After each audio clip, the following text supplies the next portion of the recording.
शोक यात्रा निकाला गया है स्नेहा कुशवाहा के लिए। निश्चित रूप से अब तो शोक ही कर सकते हैं ना हम तो।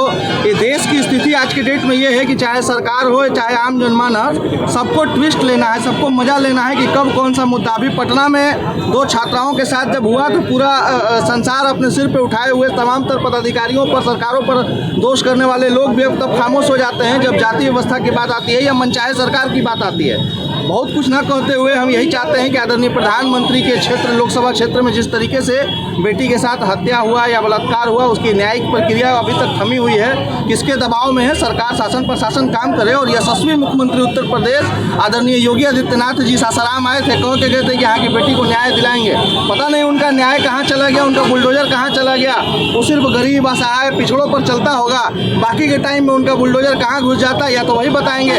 तो स्वाभाविक है कि हम भीमराव अम्बेडकर के मानने वाले लोग इस देश में बापू के लाठी का, बापू के हिंदुस्तान में बापू के लाठी का और भगत सिंह के फांसी के फंदे का, दोनों का सम्मान करते हैं, दोनों तरीके से। और जब भी सदन आवारा होगा तो सड़कों पर इनकलाब जरूर आएगा। उसी के प्रयास में हम लोग स्नेहा कुशवाहा के परिवार के साथ खड़े हैं और आखिरी दम तक साथ खड़े रहेंगे जब तक न्याय नहीं मिल जाता।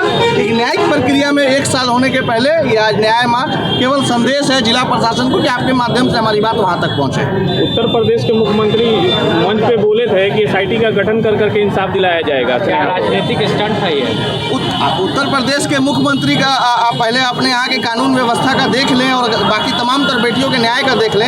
और जब वोट चाहिए तो सासाराम में सासाराम के लोगों का, कुशवाहा समाज के लोगों का, बिहार के लोगों का, उस वक्त तो आप स्नेहा कुशवाहा याद आई और उसके बाद भूल गए। और हमारे विधायक के प्रतिनिधि, खुद राज्यसभा सांसद, उनके घर में एक मंत्री भूपेंद्र कुशवाहा जी, हम आपसे भी अनुरोध करते हैं कि कम से कम आप ही की समाज की इस बच्ची को न्याय दिलाने में आप आगे आइए और डायरेक्ट आप मोदी जी से बात कीजिए, योगी जी से बात कीजिए कि किस तरीके का अन्याय यहाँ पर हो रहा है, इसमें न्याय में बदला जाए। बहुत कोई राजनीतिक टीका टिप्पणी नहीं करते हुए केवल संदेश है कि हम पीड़ित परिवार के साथ हैं, हर हाल में न्याय होना चाहिए। और वो न्याय चाहे वो मधेपुरा की उस महिला के साथ हो, पटना नालंदा की उन बच्चियों के साथ हो या भारत भर की कहीं किसी की बच्ची के साथ हो, कोई भी बच्ची किसी जात या किसी धर्म की नहीं होती है।